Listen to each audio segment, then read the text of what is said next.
Are you looking to get ready, be prepared, and transform your financial future? Then you've come to the right place. This is the Get Ready Money podcast with Tony Stewart, where Tony has insightful conversations with financial experts who are changing the way we think about money. Catch up on the latest financial trends and hear practical advice from Tony and his expert guests so you can build healthy habits that work. Be empowered with tips for implementing small changes that can have a big impact on your financial future. So sit back and get ready to hear from today's guest. Welcome to the Get Ready Money podcast, changing the way we think about money. I'm pleased to be joined today by Shannah Game. Shannah is an author, podcaster, and money wellness expert. In this episode, we'll be discussing Shannah's insights on how we change the way we think about money and live an abundant life. Shannah, welcome to the Get Ready Money podcast. Thanks for joining us today. Thanks so much for having me. I'm thrilled to be here. Yeah, I'm excited. So tell us a little bit about yourself. What is your origin story? I have a really twisty, interesting one, as most people All do. right. I grew up with a father who was in the financial industry his entire career and my childhood. And so money was a conversation that we talked about. And I started actually my first business when I was in college. I kind of joke that I came out of the chute entrepreneurial, coming up with ideas, and ran that business for about 5 years. It was one of the first national student film festivals and ended up selling it. And then I thought, okay, I have this weird mix of skills. What do I do? So I went and got an MBA. And around that time, my dad had started his own firm. And he's like, I'm kind of bored. Do you want to come work with me? And I thought, okay, I don't know if this is creative enough for me, but I'll give it a try. And so I got a, crash course in working with people right off the bat who had massive estates, and then working with my friends that were, just starting out or coming out of getting their MBAs, and started to see a lot of patterns emerge that were very similar, regardless of age and demographic and income and career and all of that, which was really the foundation for me for what I talk about now, talking about, money trauma and relationship with money and all the stuff that the kind of gunk that sits there that we don't think goes into the numbers piece. And so I started doing what I love, which is talking and writing and speaking, and spoke on stages and taught financial literacy at a university in California for about 10 years to first generation students. And then started my podcast. Originally, it was called Millennial Money in 2015. It was really before podcast took off. And so I remember about a month in, I had one day, all my friends were sending me messages and I'm like, what is going on? And they're like, your podcast is number 2 in the entire world. And I'm like, this is nuts, but I had no idea what I was really doing. I didn't have a strategy behind that at all. But I've been running that show for 10 years now. It's now called Everyone's Talking Money. And so I do this weird mix. I left the traditional financial planning world. I offer money coaching primarily to female entrepreneurs, which is very different. It's more think therapy meets we talk about money, and sometimes those intersect and sometimes they don't. But I just feel like there's such a need to have a different conversation around money, especially for women, than is accessible out there. And some days I'm like, I don't even know how to describe myself. I don't even know what I do necessarily, but, a podcast, I wrote a book that's coming out in February, Unraveling Your Relationship with Money. And so it's a really bizarre journey, and I have absolutely no idea where the road goes from here. Well, that's awesome. Well, I'm with you on this in thinking back my career working with clients, is that there was so much more going on beyond the numbers, is that the numbers are really just a small part of the planning process. So these deeper issues, I think, are what really move people and get them to make the financial decisions to actually do something, instead of just... It's so fascinating. And I think it was, pretty early on when I became a certified financial planner. And then later I became a certified trauma of money specialist. And it was really an aha moment when I realized that my job primarily wasn't to spit out a 50-page financial plan.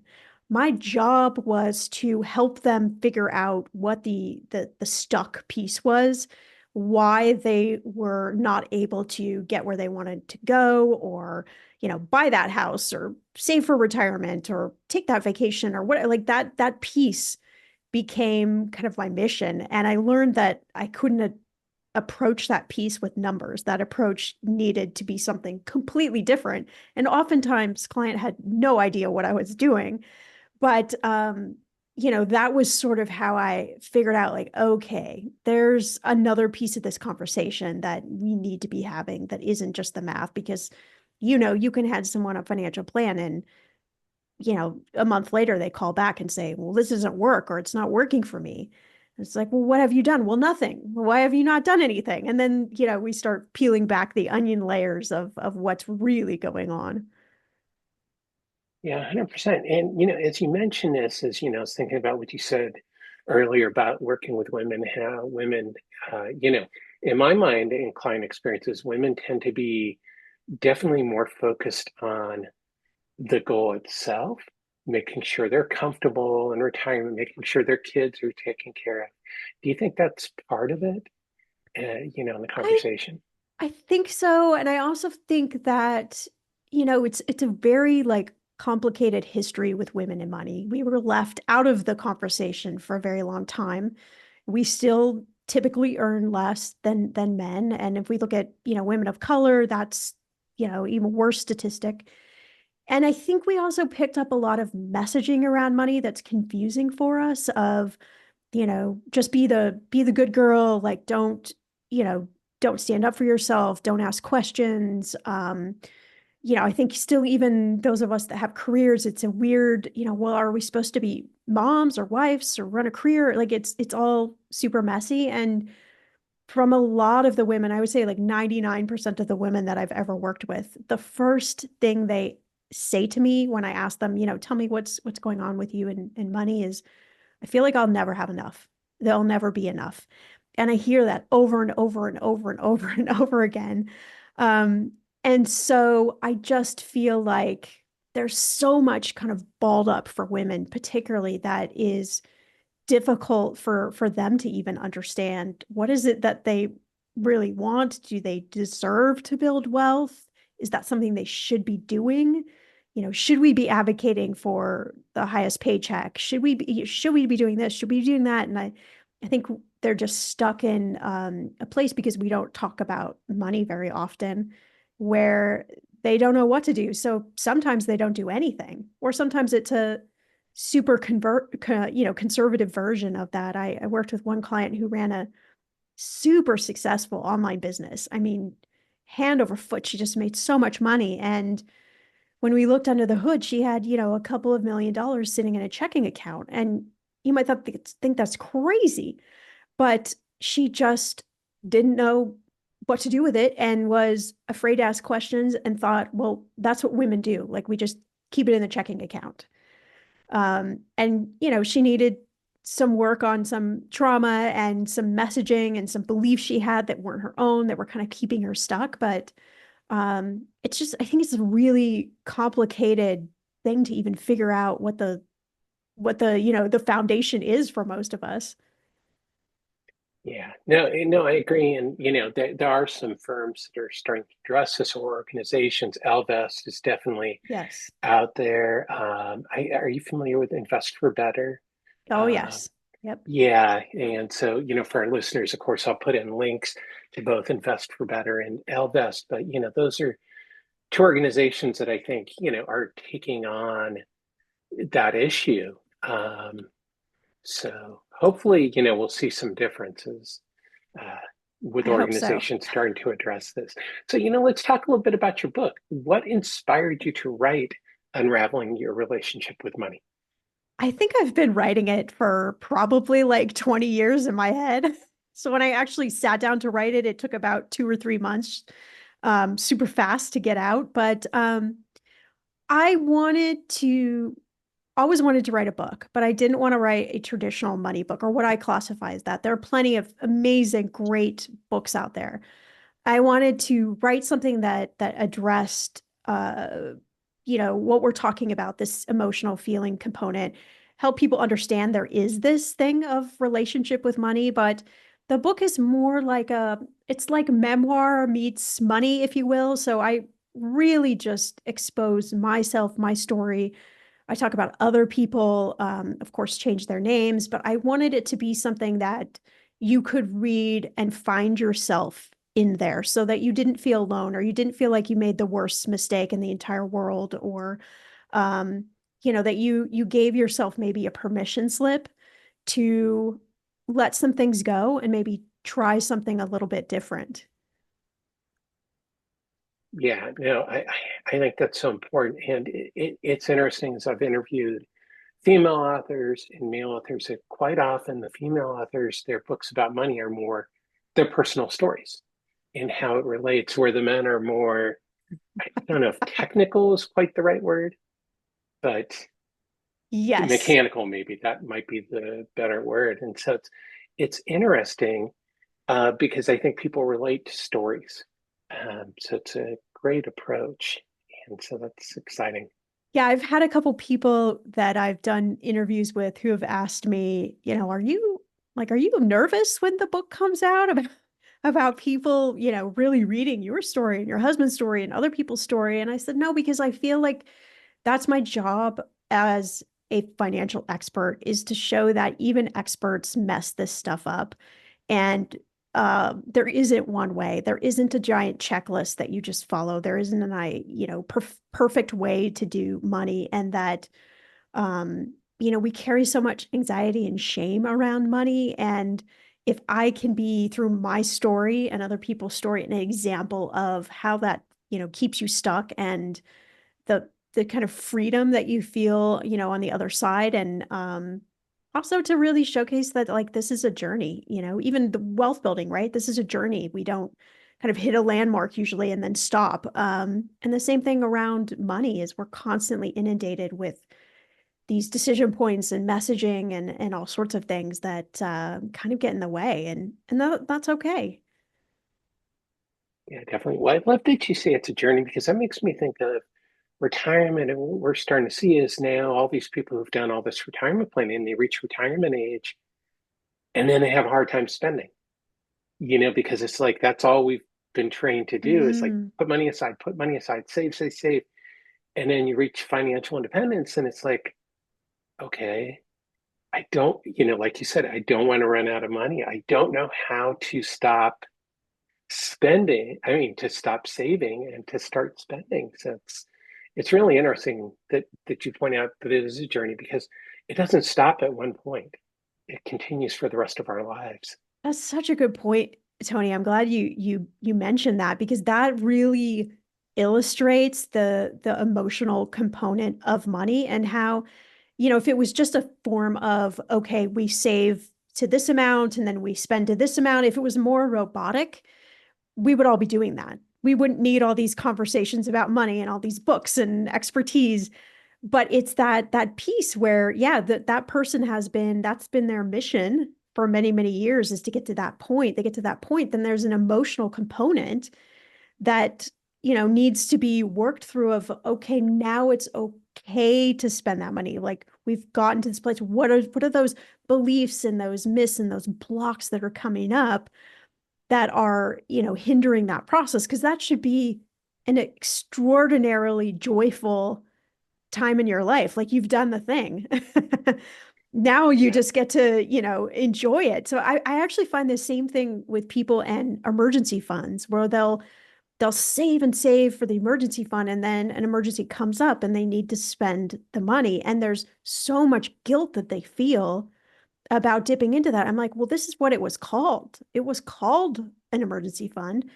And this is the purpose and the function of it. So let's work around the emotions and the thoughts and the beliefs around it so that we can move from build it, spend it, build it, spend it, and not have it be, just such a big emotional experience. Yeah, and that's exactly it. Our retirement is, that it's a mindset, and people go, "Oh boy, it's like I can't spend money." Is like that's I don't know how to spend money, and I know that I've talked to financial planners who work with people in retirement, and it's like, okay, you know, how do I go about that? So, let's back up to something you said about money shame. Can you share with us what is money shame? I think of it as it's an experience, an emotional or painful distress that comes from either a negative money experience. It could be something like, growing up in poverty. It could be getting into debt. It could be something as simple as maybe you forgot to pay a bill and your credit score dropped, right? And you feel so much immense shame that you should not have let that happen, that every time you look at your bank account, you put your body in this state of fight or flight, that's going to happen again, right? So I think shame comes in lots of different forms. I think that we innately feel a judgment around money, which creates shame, whether that's from another person, maybe our partner, or just around ourselves. Like, I wish we had more conversations where we talked about mistakes. We talked about, what you might classify as like a secret around money. Because I think there's a lot of healing that can be done in just having those conversations and releasing some of that, kind of pent up energy that we store when we feel super shameful. But shame, it's something that I liken it like quicksand, right? You just kind of get stuck in it, and unless you have some tools in the toolkit, it's hard to move through that. And then all of your decisions that you're making, kind of going forward about money, are typically tainted a bit from that piece of shame. And so maybe you don't make the investment decisions that ultimately might be best for you, or you don't have conversations with your partner about money or whatever it might be. And so I find that that's kind of the biggest piece that holds people up, is that shame piece. And we all feel it in, varying different degrees and forms. Yeah, and as you point out, some of it comes from how we grew up and things, but we all have financial decisions and we wish we had done something a little bit differently. So, and everybody I've had on the 1000%. show is, that's always something people share is, that, no matter how much of an expert they are, is there's always something that you think you could have done differently. And that's just part of life, is making those decisions. And sometimes you don't choose wisely, especially if you're young. But I'm going to ask you that question about being younger later. So, one of the things you also talk about is conquering fear. Why is conquering our fear so important? I think because just like shame, fear is a blockade to us. I talk about it this way, that sometimes with money, we're standing on one side of the bridge.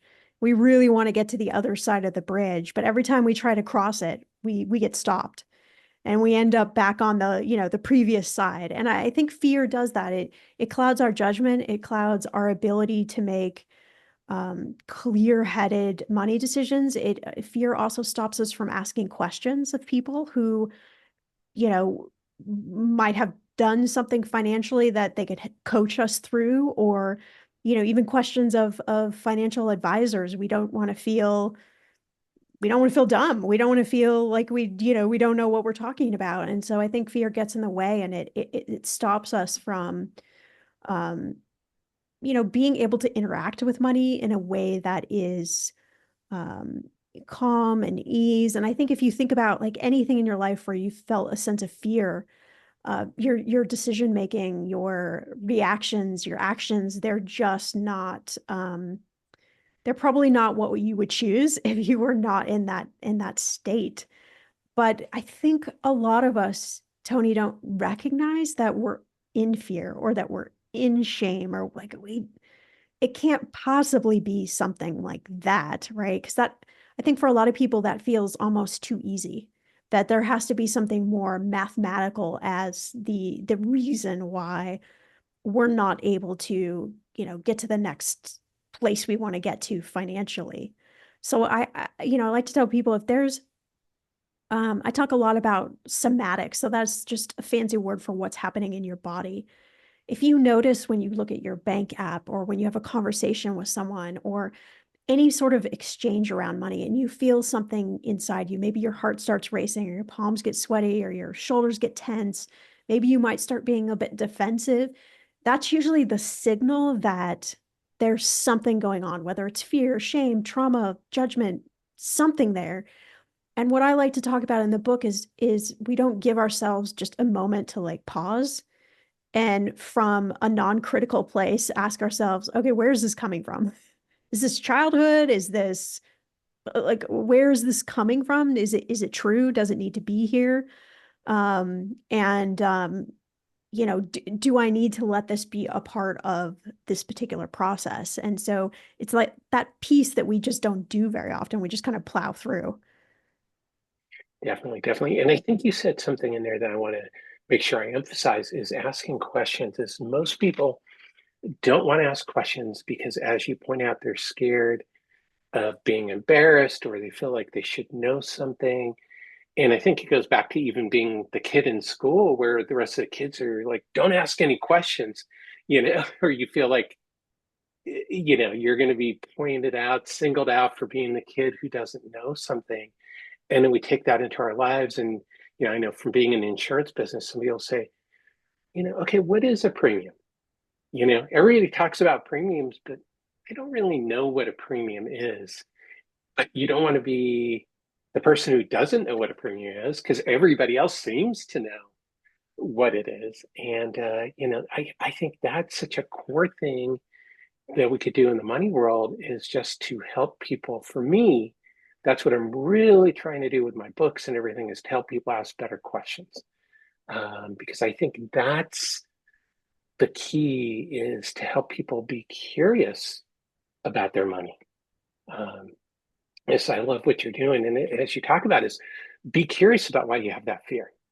Ask yourself the question, like, why are you hesitating? Why haven't you written your estate plan? Why haven't you, rebalance your port, whatever? So, the stuff that you're talking about, I love it because, and fear is the huge factor. It starts to that. So what do you feel? How can people start to heal and overcome their fears? I wish there was one, broad stroke I could brush across. I have, lots of different tools in the toolkit. It kind of depends on what type of person you are. One exercise that I have walked people through this who I thought there's no way they're going to do this with me, but it's an exercise I call financial forgiveness. And I literally tell people to set your phone timer for 10 minutes, get out a blank piece of paper, write down everything about money that you wish you would have done differently, that you feel is a mistake, a shame, a fear of whatever it is. Without judgment, just write it down. When the timer goes off, walk away from that piece of paper. Don't look at it again for 24 hours. Come back, take a read through, right? You're going to look at it through different eyes, I guarantee you. And then the last piece of the exercise is you got to get rid of it. So shred it, burn it, tear it up, throw it away, whatever. There's scientific research behind getting things out of our brain, handwriting them on a piece of paper, and then releasing that, getting rid of that. And it may seem like a very simplistic exercise, but again, I have seen people who I never thought would do this with me do it and have some big ahas about, when they think about their fear, their shame, or their things they wish they would have done differently from a place of non-judgment. It's almost like the time clock's going, they got to get it all out. They start to recognize like, oh, okay, I see this pattern, or oh, I didn't remember that. Maybe that's the reason why this and this and that. And so afterwards they are able to kind of give themselves this permission slip to look at things from a different perspective. That's definitely one exercise that I think works for a lot of people. Another one is just thinking about, what we call money story, which is really how you were raised around money, with the messages you received or didn't receive, and the patterns and beliefs that existed there. And take a look at, are you maybe carrying some things forward that actually don't belong to you. Maybe they still belong to a parent or a relative or a sibling. And, you know, thinking about what is the version of the relationship with money that you want to have going forward, and then knowing that you can actually create that. Like you can let go of the versions that aren't true and that don't belong to you, and you can actually create something different for yourself. I love that. You can create your own relationship with money. Because I think so many of us do come through that, like if our parents argued about money, then we think, oh boy, I don't want to talk about money with my significant other because, that leads to arguments, you know, Exactly. and It's really fascinating, I think, when you start looking at like, oh, they did that, and oh, this is why I do this. Okay, do I like it? Do I not like it? And I think we sometimes feel like we don't have the ability to choose something different. But I think once we have that awareness, then it's like, yeah, you can decide, I like this, I don't like this, or this is impacting me in a certain way that isn't helping me get to where I want to go. And I tell people the only reason I ask you to try any of these exercises or think about these things is because you got stuff you want to do. You got places you want to go, houses you want to buy, spoil the grandkids, whatever it is. If you didn't want to do any of that, then none of this matters. But you're at point A and we want to get you to point B. So I always ask people like, try, just try for a day of like using some of this or thinking about something different or pausing and wondering and not judgment and see if it changes anything for you. that is awesome advice. Awesome advice. Well, let's switch into what I call the Get Ready Money questions. And these are questions that I ask all of my guests. These are a little bit more, speed round type questions. The first one is, what basic money concept do you wish people knew? Oh man, it's everything we're talking about here that is not just about the numbers.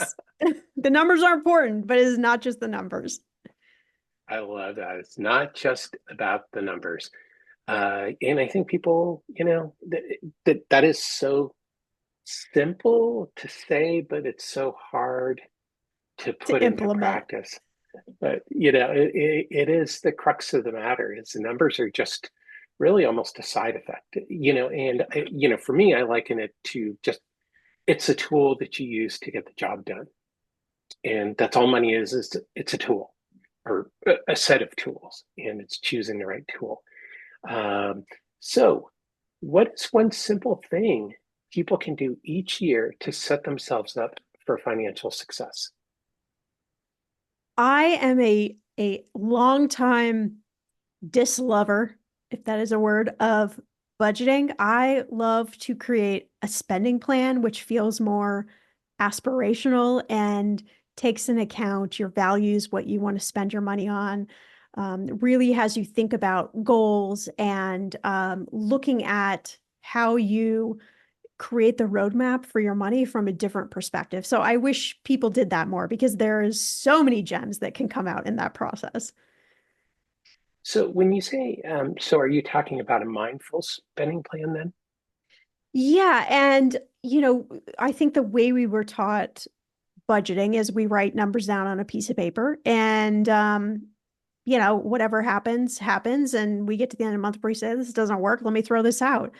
But the idea of a spending plan is, yeah, we still write down those numbers, but then we're actually looking at the real data, what actually did happen. And that's the piece that most people don't want to examine. But with the real data, we have choice and we have control and we can decide yes, no, maybe.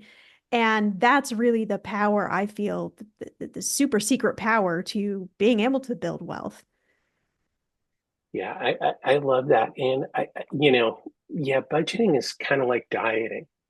It's, it's like, conceptually, it's something, that we all think about, but it's not, I guess, pleasant. Is that a good way to put it? Yes, right. So, people are hesitant to follow through. And we know what happens with most diets is, they just don't work long term. And I think that's what happens with budgeting. It gets so strict and people get hung up on it, and then it causes more fear and stress and shame. And some of the things we talk about, like, oh geez, I'm blowing my budget. And then that Yeah, and then the becomes cycle starts again. exactly. So that's wonderful advice. So, Shauna, what is one habit that people can change when it comes to their money? That's a good question. I think the minute before you decide to purchase anything or hit the buy now button, take a half a second and ask yourself, is this what I really want to do? I think that action right there might actually save you a lot of money and help you to just take some of that dopamine hit out of buying things. And, again, we're not aiming for perfection, maybe, like a 60-40 split here, but when I do this, sometimes I'm like, ooh, no, this is actually not what I want. And let me go try to get my dopamine hit somewhere else, eat a piece of candy or something like that. Yeah, chocolate's always good in my Chocolate works, hey. opinion. Shout out to chocolate. But I know that works for me too. Like, just thinking Amazon, but any online service, put something in your shopping cart and then come back the next day and go, okay, do I still want this? And oftentimes it's like after you think about it, it's like, maybe not Yeah, so much. And or it's in the shopping cart for a week while you go, well, do I want this or not? And then 1000%. Yep. so I find it works. That's wonderful advice. So, what money myth are you trying to break? Ooh. Um, so many. I think for me, the one I've grappled with the longest is, and this is something that comes from my childhood, is that I believe that your self-worth equals your net worth. And I have done a lot of work on that. And I think that's something that's going to be a forever practice for me to disassociate those two things and um, for me to feel worthy as a human, regardless of whatever the bank account says. Yeah, and I think that's important because all of us have a different view too of what financial success is. Some of us don't need fancy cars or mansions. And I always come back to Warren Buffett. So people who listen to the show are like, okay, he's going to say it again. Who lives in the same house, same 5-bedroom house he purchased in 1958. And he's And, worth he what, could like afford an upgrade. 140 billion or something like that? Yeah. So, but, for me, that encapsulates perfectly what you're talking about because he's not going, okay, I'm worth 140 billion. I could just buy the state of Nebraska at this point. It's just like he's happy. And I think that's something for all of us to think about, arguably the most successful investor ever, it's just happy with what he has. And I think that we can all be happy with what we have, that we don't need to live someone else's life. And Instagram makes it super easy to go, oh boy, I Oh, should, super you easy. know. Super So, easy. so, all right. Well, let's get out the time machine right now. What advice would you give your younger self if you could go back in time knowing what you know now about money? A lot of the things that we talked about, but I think I would tell that younger, like if I could go back to 18 and say, look, take $20 a month, invest it, you're gonna thank yourself. Fast forward 25 plus years, just trust me on this one. I think that would be the advice I would give that younger version. Yeah, that's probably the most popular advice that I get on this podcast, and or some version combined with compound interest. But started saving a small amount early. It's never too early. I think the 18-year-old, 19-year-old version of myself would have been like, I got plenty of time for that. I don't need to worry about it. But if somebody would have sat me down with a little, napkin and a chart of like, look at what it could do. Visually, I think I would have gotten it more so than if anybody would have showed me any numbers around it. Definitely. Yeah. And I don't know if you've seen that chart with, back to Warren Buffett with his wealth, is that the majority of his wealth he didn't accumulate, I think, until what, his 70s, late 70s, but it was compounded, his shares in Berkshire Hathaway, but, it wasn't the first 40 years of his career where he had this insane amount of money. That is some really good, like, persistence and self-restraint. Well, yeah, I mean, that's what he says his strategy is to buy and hold forever. I mean, that's not essentially what Berkshire Hathaway does, but for the most part, that is what they do with most of their holdings is, you know, that's their strategy. So if it works for him, it can work for you too. There's no charity. So, what is your go-to favorite money resource for yourself, whether it's a podcast, book, newsletter, app, or website? What's the number one thing you turn to? Ooh, I mean, I love a good, this is probably maybe an unpopular answer, but I love a good Wall Street Journal. Read Hey, a lot from Wall Street Journal. But there's so many great money podcasts out there that, I mean, that I think now, no matter what you want to learn about money, there is a really good show that addresses that. And, you have a podcast, I have a podcast. Of course, we want people to listen to our shows, but, I encourage people just what I do, dabble and listen to this topic here and then this topic there and this guest here and get kind of a wide, variety of opinions and thoughts and then decide what works for you. I mean, that's really how I approach it. yeah, I love that. And that's why I started this podcast is I want to feature other personal finance creators, but across a huge spectrum of viewpoints, perspectives, specialties, and everything else so that hopefully people can find that person that they connect with. Because the other flip side is that it's hard. If you go to Apple Podcasts and you search for money podcasts, it's like, holy cow, where do you even get started? So, it's like you said, find somebody that resonates with you and then check out their guests. Like hopefully somebody's listening to the show and goes, oh boy, I love Shannah. I'm going to go check out her podcast. Everyone's Talking Money. Give it a shout out. And of course, there will be links to Shannah's podcast in the show notes. So to wrap up, what is your number one tip on changing the way we think about money?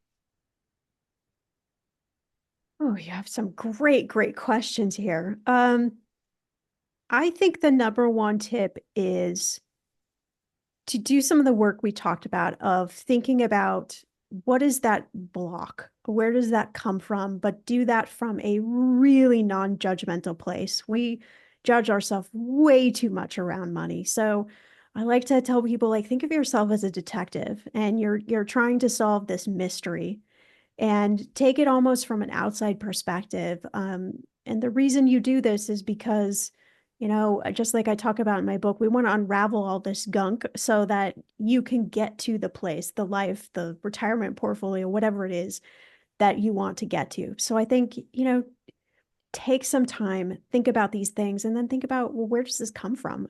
But without shaming or blaming yourself. Yeah, that's awesome. That's awesome. And I agree. You have to be non-judgmental about it. It's okay. We all learn. We all, the only thing that's important is what you do from today going forward. You can't change the past as much as we want to sometimes. I'd really It like just to, doesn't but work. yes. We can make a lot of money if we can figure out how to go back and change the past. Yes. That would be a gold mine. So, Shannah, where can people learn more about you, connect with you, listen to Everyone's Talking About Money, and more importantly, pick up a copy of Unraveling Your Relationship with Money? You can pick up a copy of my book, Unraveling Your Relationship with Money, literally everywhere books are sold. You can also head to my website, everyone'stalkingmoney.com/book.